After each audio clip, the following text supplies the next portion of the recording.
Welcome into the Bro Force Squad podcast. I'm Matt Geiger alongside our crazy-ass scientist Brian Banner. Now, since we dipped our toes into television reviews during Westworld, we wanted to keep the momentum going with FX's latest show, Taboo, starring Tom Hardy. Now, Brian, we just finished viewing episode 1. What is your initial thoughts? I know it was a hard watch for some of the other Bro Force Squad partners. Alex English gave up on it. I don't think Jeff Hornacek's watched it yet. But what do you think after the hour-and-a-half long opening episode of Taboo? The first 40 minutes were rough. Agreed. Really, really rough.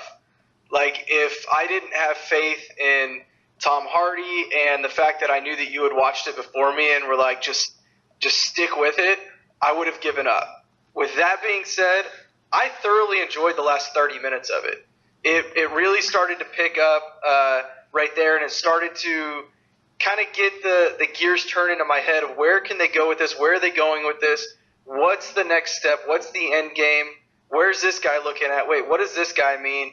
And then everything started to spin a little bit to where I ended up having more questions than answers, which I think is good in a pilot episode. Yeah, for me, after seeing Rogue One, my New Year's resolution is just trying to stick with shit till the end, because if someone walked out of Rogue One, you've missed probably the best ending to any movie ever. And as much as I love Tom Hardy, about 35 minutes into this, I DVR'd it, so I was fast-forwarding through the commercials. I'm thinking, where the hell is this going? It's very dry. It's very dull. Nothing happens, which is really weird because there's only 8 episodes. I thought this would be a pretty compact episode. But in the last 20 minutes, his conversation with Sir Stuart Strange, just about how – and Hardy just plays it just how Hardy does it. He doesn't say that much. He grunts a lot, but fuck, he's the best actor in the room and just kind of lets him show it. He slow plays his hand, doesn't act like he knows what the island is, and then says, no, I know you need this for trading for the East India Company because America just kind of split out.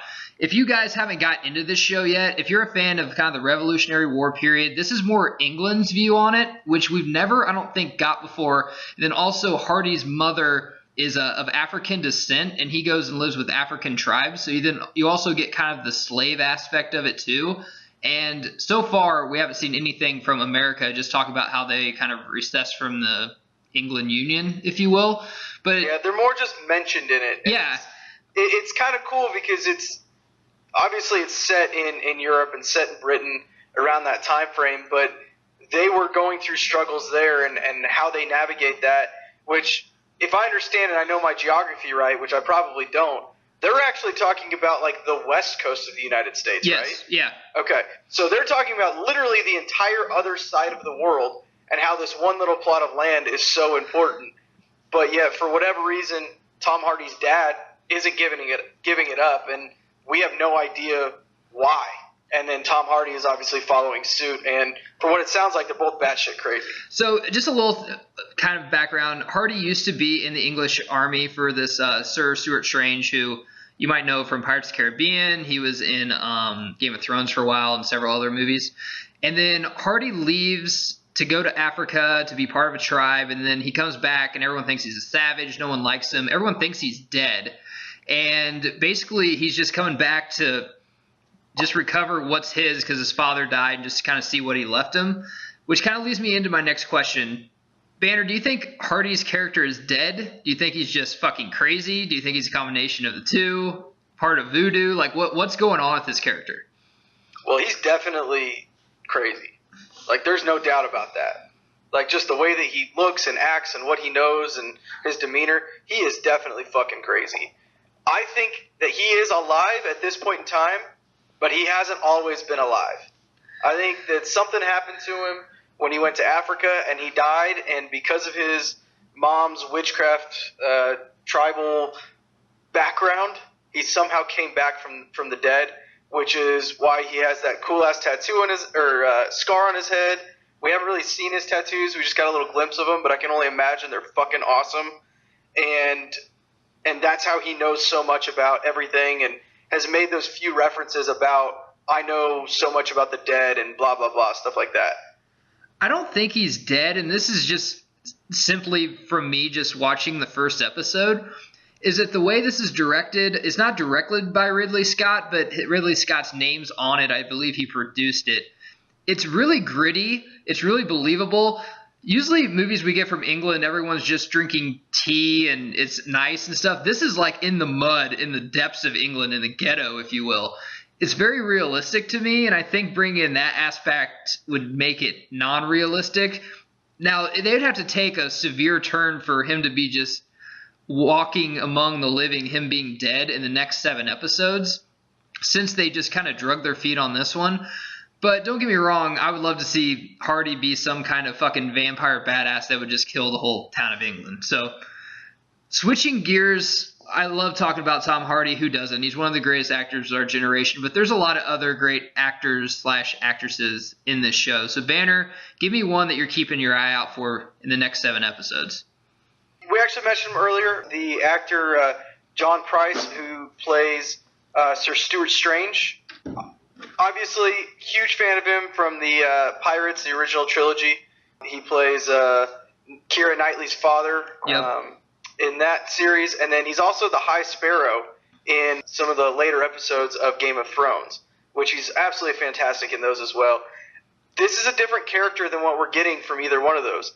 Pirates, he's kind of this little bitch, I'm going to do whatever everybody tells me to do kind of a character because I'm a rich guy. Mm-hmm. Then you have the opposite where he is this priest. Religious fanatic. Religious fanatic. Everything is this way. Going to torture people until they believe what he believes in. Now we're just getting like a corrupt politician almost. Mm-hmm. Of, I need what I need to happen, and I don't care how it happens, but you're going to make it happen for me. And he's trying to command every conversation that he's in. And he's a military leader, I believe. That's what they led me to believe anyway. He's involved in the military somehow. I took it more as he was in the training arena for young militaries, maybe like a boarding school kind of thing. Yeah. But yes, he is some sort of military strategic background. Mine is, I'm going to go the female aspect, and I'm going to butcher her first name. Una Chaplin. And if you don't, beautiful. I'm pretty sure that's how you pronounce it. That's perfect. And she plays Tom Hardy's sister, I believe half-sister, they said later in the episode. And if you don't remember her, she is also in Game of Thrones, just like John. John Price. Thank you very much. She plays. Got your back, bro. Thank you. She plays Robb Stark's wife. I believe they got married, and she dies during the Red Wedding. I'm going to look out for her just because anybody that's in Game of Thrones, there's a fucking reason they can act, they can bring it. And she was pretty what I thought she was going to be until her husband said she was going to go kill Tom Hardy, and she just starts laughing like there's no fucking way you can do that. So there's some psycho side of her, too, that I think is going to come out in the next couple episodes. So that's the one I'm going to look for. She knows some shit. Oh, yeah, absolutely. She definitely knows some shit. So talking about knowing some shit, we act like we know some shit on this stuff. So let's talk about theories. Let's try to crack this thing since we've seen an hour of the probably 10 hours to come. So what are some of your theories on Taboo? First one, I alluded to it earlier. I think that at some point in time, Tom Hardy's character, which is James Delaney, right? Yep. I think that at some point in time he was dead or near dead and was brought back and in some sort of devilish state, some sort of, I don't want to say alternate dimension because that gets a little out there, but he there's a reason that he knows so much shit and he's such a badass. And I can only assume that that's going to come from his African mother tribe's ways. I think that has to be a part of this. Absolutely, all these rumors and everything, every rumor there's a shred of truth in, and all those rumors, that shred of truth has to come from something to do with that. Some of the rumors. That's not a theory, but that's just me babbling on. Well, some of the rumors, I think the best rumors haven't even been said yet, so that leaves it way open to interpretation. Like, did he just murder a whole tribe by himself? There's a lot of rumors that come up. I'm glad that you left me the layup, which we talked about off pod, is basically we both believe that him and his sister are incest, and that kid in the show is theirs. That's why Tom Hardy doesn't want anything to do with him. She even says kind of at the end, like, don't repeat our secret. I'm going to go out on a limb and say there is no theories to this. He's not dead. He's just a fucking badass that comes back to England and kills a bunch of people for his family name and tries to keep the island. And you know what? That's not every show has to have a complete fucking twist. Just give me some good actors. Give me a pretty grounded story. Give me an actor like Tom Hardy that just acts his ass off, looks badass, and kills a bunch of people. I'll tune in every Tuesday at 9 o'clock. That's my thing. It might be a cop-out. I don't know. But I don't think there's really much to this show. I think that the future episodes need to have a little bit more action. Action. Yeah. I didn't even want to say action. I just want to say, like, content. Like, you know, I don't appreciate a slow burn as much as you, but I do like a slow burn. This is, like, not a slow burn. What's slower than a slow burn? If you're thinking about watching this show, but you're not a huge fan of Tom Hardy and you need stuff to hold your attention, do a favor and just listen to this and then watch the last 30 minutes, and I think you'll be hooked. But it takes a long time to get to that last 30 minutes. Trust me, me and you both watched it. All you need to know is Tom Hardy's character, his father dies, he comes back to England. They think he's dead, but he's not. We don't think.